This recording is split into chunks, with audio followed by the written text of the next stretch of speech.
Қазақстанда 1 миллионнан аса адам жеке тұлғалардың банкроттығы туралы заңға ілігуі мүмкін. Азаматтардың төлем қабілетін қалпына келтіру үшін қабылданған құжат алдағы наурыз айынан бастап күшіне енеді.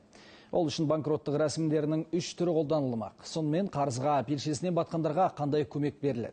Жаңа өзгерістің азаматтарға жеңілдігі бар ма? Тақырыпты тілші Кәмшат Мұхамеджан зерделеп көрді.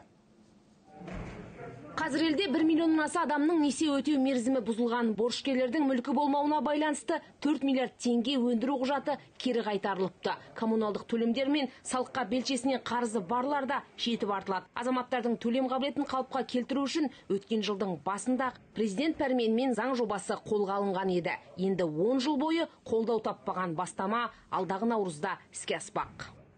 Азаматтар егер банктерге сонымен қатар микроқаржы ұйымдарының алдында, сонымен қатар банктік емес, коллекторлық ұйымдардың алдында егерде қарызы болса, және бұл қарыздары 5,5 миллион теңгеден аспаса, яғни 1600 есептік көрсеткіштен аспауы керек 2023 жылы. Сонымен қатар егерде оның атында мүлкі болмаса, сонымен қатар егерде бұл аталған ұйымдардың алдында қарызы 12 ай бойына төленбеген болса, онда олар осы рәсімді қолдана алады. Халықаралық тәжірибе ескеріліп, қаржылық сауықтыру шараларының 3 түрі енгізілді. Алғашқысы соттан тыс банкроттық. Сот банкроттығы мен төлем қабілетін қалыпқа келтіру. Барлық 3 рәсімге тек борышкер ғана бастамашы бола алады. Яғни несие беруші өздігінен борышкерге қатысты бұл процедураларды қолдана алмайды.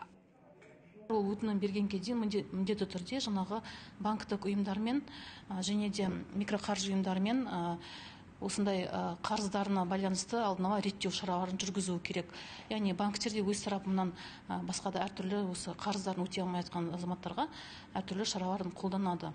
Екінші рәсім аясында 4,9 миллион теңгеден асатын қарызы барлар сот банкроттығына жүгіне алады. Ал үшінші рәсім жеке тұлғаның тұрақты кірісі болған жағдайда 5 жылға дейін сот тәртібімен бөліп төлеу негізінде жүзеге асырылмақ. Бастаманың негізгі мақсаты қарызға белшесінен батқан халықты дер кезінде қолдау дейді экономист мамандар. Арасында да бұл өзі керек. Неге? Себебі жаңағы жеке адамдардың есеп шоттары бұғатталады, карточкалары бұғатталады. Сөйтіп күн көру қиын болады да біреулердің артынан жұмыс істеп, сондай жаңағы төлемдерді орындай алмастан қиналады.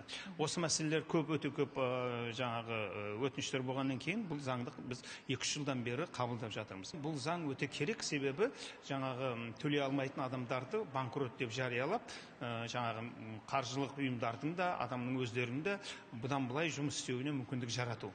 Енді банкроттықтың салдарына тоқталсақ, қабылданған құжат бойынша азаматтардың 5 жылға несие алуын шектеу ескерілген. Мұнымен қоса екінші қайтара 7 жылдан кейін ғана азамат банкроттыққа қайта жүгіне алады. Сондай-ақ 3 жыл бойы адамның қаржылық жағдайына мониторинг жасалмақ. Кәмшат Мұхамеджан, Данияр Омар, Ринат Өтеев, Алматы телеарнасы, Астана.